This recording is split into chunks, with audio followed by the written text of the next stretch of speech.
सबसे पहले तो साबिर भाई को बहुत बहुत मुबारकबाद हो और इतना अच्छा लगा कि फिल्म कंप्लीट हो गई और मुझे बड़ी खुशी हुई। मैं थोड़ा सा लेट हो गया मैं, लेकिन साबिर भाई को मैंने बोला था कि भाई मैं 6 बजे तक पहुंच जाऊँ, मेरे ख्याल में डॉट टाइम पे मैं पहुंचा। तो खुशी इस बात की है कि फिल्म रिलीज हो रही, सबसे बड़ी बात। फिल्में तो बन जाती हैं और न जाने कितनी फिल्में बनी हैं, लेकिन रिलीज़ होना बड़ा मुश्किल हो जाता है। तो रिलीज़ हो रही है फिल्म, इसकी बहुत खुशी है और मेरी तरफ से बहुत बहुत दुआएं, शुभकामनाएं, मुबारकबाद, सारी चीज़ें। फिल्म टाइम पे रिलीज़ हुई है और बहुत ही गिवन डेट्स पे इन्होंने शूटिंग कंप्लीट की है, सबसे अच्छी बात है। और बहुत ही स्मूथ शूटिंग हुई है। और जब मुझे ये रोल सुनाया गया तो मुझे बहुत अच्छा लगा, क्योंकि जनरली मुझे जिस तरह के रोल मिलते हैं वो आपको मालूम है ना। कोई इंस्पेक्टर का दे दिया, कुछ कॉमेडी हो, कुछ इस तरह का, लेकिन इसमें थोड़ा एक लड़की के बाप का रोल है, जो इमोशन है उसमें, सीरियसनेस है। और मेरी बेटी जो है वो जो है एक शिकार होती है, धोखे का शिकार होती है, गलत लड़के के जंगल में पड़ करके उसका मर्डर होता है, इनकाउंटर होता है। तो जिस तरह का ट्रेलर भी बता रहा, दर्शा रहा है, तो इस तरह के इनकाउंटर्स नहीं होने चाहिए। एक तरह से ये भी सबक है ये। और मेरी बस आप लोगों से गुजारिश है, मीडिया पर्सन, अगर आज मीडिया वाले ही है जो फिल्मों को भी जो बहुत ज़्यादा प्रमोशन करते हैं, तो जितना ज़्यादा आप अच्छा लिखेंगे और जितनी ज़्यादा तारीफ करेंगे उतना ही अच्छा इस फिल्म के लिए होगा। अब मेरा रोल बोला बताया ना मैंने, थोड़ा लड़की के बाप का रोल है, हीरोइन के बाप का रोल है एक्चुअली। किस तरह से हम उस लड़के पे बिलीव करते हैं, भरोसा करते हैं और अपनी लड़की की शादी उससे करवा देते हैं, और लेके जाता है और उसको कहाँ उसने गलत राह पे उसको लगा दिया, और इस तरह से लड़की हमारी बेटी का इनकाउंटर होता है। उसी सदमे में मेरी मौत भी हो जाती है फिल्म में। तो बहुत अच्छा इमोशनल था और मुझे करने में मज़ा इसलिए भी आया क्योंकि इस तरह के रोल्स मुझे बहुत कम मिलते हैं। तो आई एंजॉयड द रोल, बहुत अच्छा लगा। नहीं, हम, मेरा तो ये रहता है कि डायरेक्टर कोई भी हो, जब हम चाहे वो साबिर साहब हों या फिर कोई बहुत बड़ा डायरेक्टर राजकुमार संतोषी या हिरानी क्यों ना हो, तो हम अपना अपना काम पूरा ईमानदारी से करते हैं और पूरी इज्जत देते हैं डायरेक्टर को। आप पूछ सकते हैं साबिर भाई से कि भाई, director is the captain of the ship, तो वो जैसा बोलेगा वैसा हमको करना, और हम पूरी ईमानदारी के साथ करते हैं। और साबिर भाई बहुत अच्छे रहे, बहुत प्यारे, स्मूथ, बहुत ही शांत, काम एंड क्वाइट। इन्होंने इस तरह से काम किया है, बिल्कुल बहुत मोहब्बत से, बहुत प्यार से और सिंसियरिटी के साथ काम किया है। और वो देखने को मिलता है, ट्रेलर में दिख रहा है, फिल्म में भी देखेंगे आप। फिल्म बहुत अच्छी बनी। ये एक इनकाउंटर स्पेशलिस्ट है और हसन भाई भी इनकाउंटर स्पेशलिस्ट है, तो उनकी सिचुएशन, उनके हालात इस टाइप से होते हैं, उस हिसाब से वो लोग इतना काम करते हैं। और जो उनको ऑर्डर्स या इंटेलिजेंस की जो रिपोर्ट्स मिलती है, जो इन्फॉर्मेशन मिलती है, उसके हिसाब से अपनी ड्यूटी निभाते हैं। सोसाइटी को तो मेरे ख्याल है कि देखिए क्या है, जो पहली बात तो ये कि जो माँ बाप हैं उनको चाहिए कि अपने बच्चों को जो है उस पर नज़र रखें कि उनकी दोस्ती किसके साथ में है, किसके साथ मिलते हैं। और अनजाने में जो है किसी के साथ में कोई ऐसे ताल्लुक बन जाते हैं जिससे फंस, और ये पूरी सबसे बड़ा मतलब, हाँ, मैसेज है। और पूरी इंक्वायरी करना चाहिए लड़के की, खास कौन कर है, क्या है, कहाँ से आया है, बहुत क्या कर रहा है। बहुत जरूरी है। ये एक सबक है बहुत जरूरी माँ बाप के लिए, कोई भी क्या हो, कोई भी कई लोग हैं जो मतलब मासूम है, कहीं कहीं फंसे हुए हैं सिर्फ दोस्ती की वजह से। और हो। हमारे जो प्रोड्यूसर है प्रदीप चुरीवाल, उन्होंने ये सब्जेक्ट सेलेक्ट किया था। प्रदीप चुरीवाल, इससे पहले भी उन्होंने रियल स्टोरी पर ही फिल्म बनाई थी, डार्क चॉकलेट। तो ये सब्जेक्ट भी उनका ही था, उन्होंने सिलेक्ट किया था कि इसके ऊपर हम लोग कुछ बनाते हैं इस टाइप का, और तब हम लोगों ने बनाया। और मुश्ताक भाई और सुशांत और जितने भी आर्टिस्ट हैं, उन्होंने पूरी टीम ने इतना सपोर्ट किया कि हम सो मच थैंकफुल, मतलब सभी लोगों के लिए हम बहुत बहुत शुक्रिया आप लोगों का भी और पूरी टीम का, क्योंकि बिना किसी के कॉपरेशन के कुछ काम नहीं हो सकता। टीम वर्क होता है हमारे स्पॉट पर के टॉप तक। इस वजह से हम लोगों ने कुछ पोर्शन गुजरात में शूट किया और कुछ बॉम्बे में शूट किया। इसलिए इसको हम लोग ने 2 लैंग्वेज में बनाया, क्योंकि वहाँ पर हम लोग काफ़ी सिंगल स्क्रीन को भी हम लोग कवर कर सकते हैं, क्योंकि अब जो वहाँ पर मतलब काफ़ी इंटीरियर में जो है मल्टीप्लेक्स वगैरह तो है नहीं। इसलिए हम लोगों ने सोचा इसको गुजराती में भी बनाते हैं, और हिंदी तो है ही, मतलब हिंदी में काफ़ी तक कवरेज होता है। इनकाउंटर हुआ था गुजरात में, जो काफ़ी मतलब चर्चा में रहा, और करीब करीब 8-10 साल तक उसके केसेस वगैरह चलते रहे। तो उससे इंस्पायर्ड होकर हम लोगों ने एक ड्रामाटाइज किया कहानी को, और हमारे प्रोड्यूसर है उन्होंने कहानी बनाई, उनका ही आइडिया था कि इसको ड्रामाटाइज करते हैं कि किस तरीके से जो है आपके जो इंस्पेक्टर्स होते हैं जो फील्ड में काम करते हैं, जो इनकाउंटर करते हैं, उनके पीछे जो कंट्रोल रूम में होते हैं, और फिर पॉलिटिकली क्या क्या प्रॉब्लम्स होते हैं, तो हर एक की सिचुएशन अपनी अपनी अलग होती है। तो कोशिश की हम लोगों ने कि उन लोगों के कैसे कैसे क्या क्या प्रॉब्लम्स होते हैं उसको दिखाने की कोशिश की। तो ये एक जो इनकाउंटर से उससे इंस्पायर होकर हम लोगों ने इसको दिखाया। अभिनेता एक ऐसा होता है जो हर किरदार निभाना अच्छी तरह से। जाबिर शेख जो है मेरे बहुत ही पुराने दोस्त हैं। जब मैं इंडस्ट्री में नया नया आया था तब ये मुझसे मुलाकात किए थे, लेकिन 30 साल के बाद, 30-32 साल के बाद मैंने इनके साथ पहली बार काम किया है। इन्होंने मुझे रोल बताया, एक कहानी ऐसी जिससे, जो जब इन्होंने टाइटल बताया कि रियल इनकाउंटर, तो मैंने कहा ये तो तकलीफ आ जाएगी। तो बोले नहीं, ये हम लोग इंस्पायर हो रहे हैं एक इनकाउंटर से। तो मैंने कहा फिर ठीक है, करते हैं। तो जब रोल मैंने सुना तो मुझे अच्छा लगा। और आप सब लोग तो जानते हैं कि जब इस तरह की कहानी होती है और पुलिस वाले जब इसको अंजाम देते हैं, वो मजबूरी में हो जाता है। जैसा मेरे किरदार में आपने देखा होगा कि ऑर्डर तो मैं देता हूं, लेकिन अब मजबूरी ऑफिसर्स के सामने क्या होती है, उसके वजह से वो इनकाउंटर कर लेते हैं। तो आप लोगों को नहीं कह रहा हूं, लेकिन दूसरे और भी मीडियाज होते हैं जो छोटे मोटे होते हैं, वो इसको इतना उछाल देते हैं, इतना उछाल देते हैं कि हमारी जो पब्लिक है, हमारी जो ऑडियंस है, वो इसमें खो जाती है और उसको वाकई रियल समझ लेती है, जबकि ऐसा होता नहीं। तो बस यही चंद बातें हैं जो देखनी पड़ती है, लेकिन मीडिया वाले बहुत ज्यादा उछाल देते हैं, इतनी सी बात को बड़ा कर देते हैं। तो वो जो ऑडियंस में बात फैलती है, होता है ऑफिसरों से गलती होती है, मारना किसी और को चाहते हैं, मर कोई और जाता है, लेकिन उनकी भी तो अपनी जिम्मेदारियां होती है ना, उनकी भी तो अपनी फैमिली होती है, वो अपने आप को बचाएंगे पहले। आप लोगों ने, सबने फ्लाइट में सफर किया है, फ्लाइट में कहते हैं ना कि दूसरों की सहायता करने से पहले अपनी सुरक्षा का इंतजाम पहले करें। उसी तरह की थी हमारी हमारी पुलिस भी होती है। पुलिस अच्छा करना चाहती है, और इसी जरिए, कहानी के जरिए हम लोगों ने बताने की कोशिश की है कि भाई ये एक इनकाउंटर था, रियल बनाया गया नहीं है, और था, उसको हमने बोलते हैं ना कि थोड़ा सा ड्रामेटाइज करके, स्क्रीन प्ले करके अच्छे से बना के आप लोगों के सामने पेश किया। नहीं नहीं नहीं नहीं, ये किसी से कोई किसी से कंसल्ट नहीं होता है।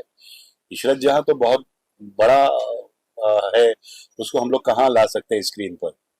तो ये किसी से इंस्पायर्ड मतलब नहीं है। काफी एक, चीजें हमने हाँ, उसमें मिक्स एंड मिंगल अप करके अपने हिसाब से कहानी बनाई है, ड्रामेटाइज किया है। किसी ना किसी एक की तकलीफ है। एंटरटेनमेंट वैल्यू ये फिल्म देखने के बाद आप लोग अपने हिसाब से खुद ही बता, टच किसी का नहीं है। टच किसी, अगर किसी के घर का कोई बेचारा एनकाउंटर में चला जाता है तो वो अपने से जोड़ लेता है, तो ऐसा किसी से कोई कहानी किसी से जुड़ी नहीं। गाड़ी को रोकने के लिए ब्रेक, ब्रेक के लिए ब्रेक ऑयल, लुब्रिकेशन, सब कुछ लगता है। अब बेसिकली पॉलिटिक्स गेम ही ये है कि कैसे किसी की गाड़ी चलाई जाए और कैसे किसी की गाड़ी रोकी जाए। बहुत इंटरेस्टिंग गेम है, बड़ा इंटरेस्टिंग कैरेक्टर था, जो कि पॉलिटिशियन बनने में बहुत मजा आता है, पावर की फीलिंग आती है। जैसे जज की चेयर पे बैठ के जज फील होता है आपको अपने पावर की, कि इसको आप जेल भेज सकते हैं, छोड़ सकते हैं, वो एहसास होता है। वैसा ही इस फिल्म में काम करके बहुत मजा आया। साबिर भाई से तो बहुत पुरानी पहचान है, जब इन्होंने कहा कि आपको आना है और अपने को ये करना, हमने कहा जरूर करेंगे। और वाकई अच्छी लाइनें थी, अच्छे डायलॉग थे, अच्छा सीन था, मजा आया।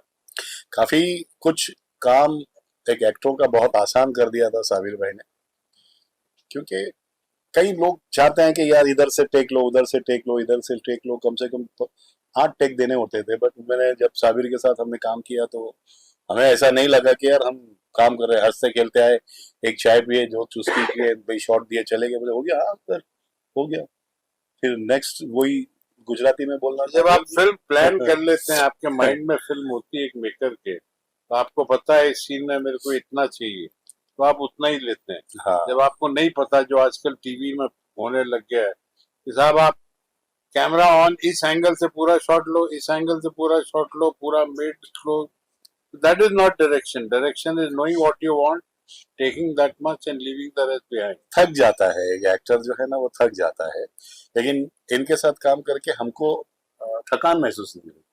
He was very हम आते clear थे, in his mind scene about करते what थे, he चले जाते थे, फिर हमने कहा कि भाई कोई रिटेक देना है, बोले नहीं नहीं हमारे पास है, तो बस ऐसे से हंसते खेलते बन गई फिल्म। बेसिकली क्या है कि मैं एडिटिंग से हूँ और मेरे डैडी भी जो है एडिटर थे, बॉडी मूवी टाउन में काम किया करते थे।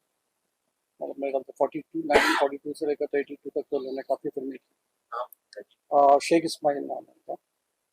हम लोगों ने मतलब रिपोर्टर राजू में फिरोज खान को इंट्रोड्यूस किया था, और उसके बाद में फिर दरी वाला क्या संजीव कुमार को निशान में इंट्रोड्यूस किया था। काफ़ी मतलब पारस मनी वगैरह काफ़ी फिल्म।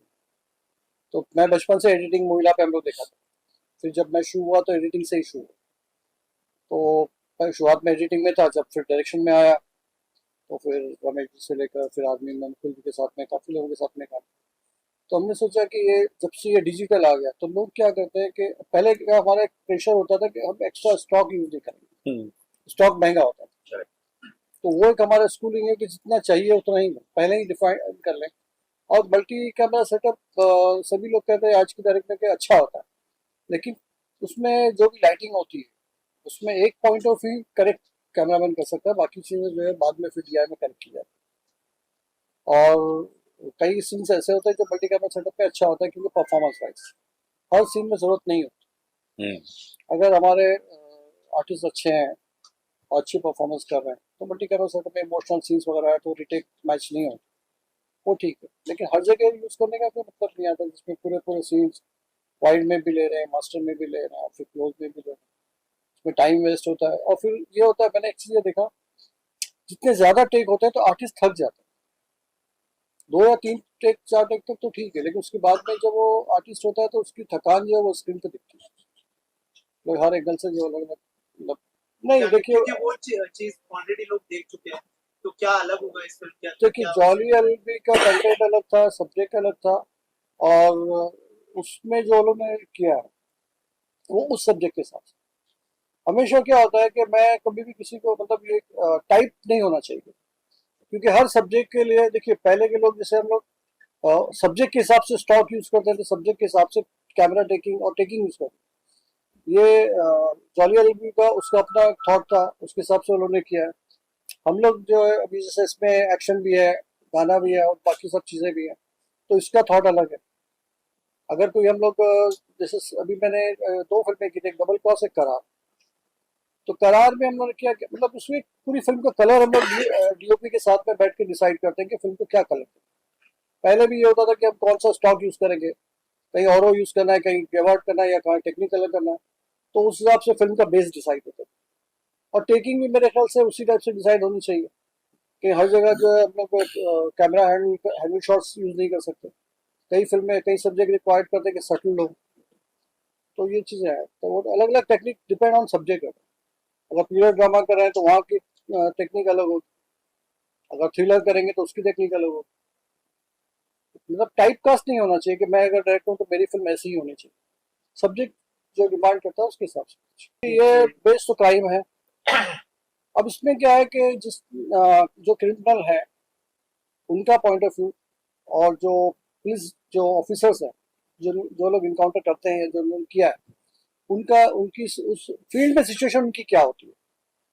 फिर उनके जो हेड्स होते हैं, जैसे अभी ये हैं डीआईजीज और जो कंट्रोल रूम में जो बैठे होते हैं, उन पर क्या प्रेशर होता है।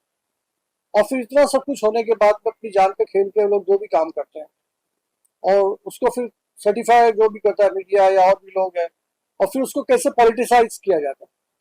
तो इसका मिक्सचर है ये।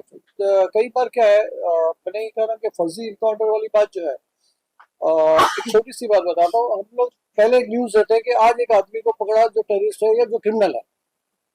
अब वो अरेस्ट होगा, केस होगा, तब पता चलेगा कि वो क्रिमिनल है या नहीं। हम कभी ये न्यूज नहीं लिखते कि एक नागरिक को पकड़ा, तो सर्टिफाई तो पहले ही आपने कर दिया। आपने कभी ऐसा सुना कि भाई एक घर के ऊपर हमला बोल दिया, वहां टेररिस्ट है, तो ये पता कैसे चला? तो अगर आप हेडलाइंस को आप देखिएगा तो ये तो जब 2 साल 3 साल जब भी केस चलेगा उसके बाद पता चलता है कि वो बाइज्जत बरी हो गई। तो हम कैसे उसको फर्स्ट न्यूज में हम लोग सर्टिफाई कर सकते हैं? सर एक चीज बहुत अच्छी ऑब्जर्व की मैंने, जो बुलेट की शॉट्स है बहुत रियलिस्टिक लग रहे थे। इसके लिए कुछ खास तैयारियां की गई क्या, ऐसी हो गया? नहीं, बुलेट सब लोगों ने रियल मतलब यूज किए हैं जो है मोस्टली जो है, और बहुत पुराने हमारे से बैक मैं एक्शन में एक्चुअली राम साहब के साथ में 6-7 साल रहा हूँ, राम शेट्टी के साथ में कुछ पोर्शन मैंने शूट किया एक्शन, और बाकी सिराज भाई वो भी राम शेट्टी के साथ में रहे। फिर हम लोगों ने काफ़ी फिल्में की साथ में, मैं डायरेक्शन में था उनके साथ में, आदमी वगैरह किए हम लोगों ने, गद्दार किए हैं, उसके बाद में फिर इससे पहले भी फिल्में AK-47 किए, तो थोड़ा बहुत एक्शन का होने की वजह से सीखा उससे।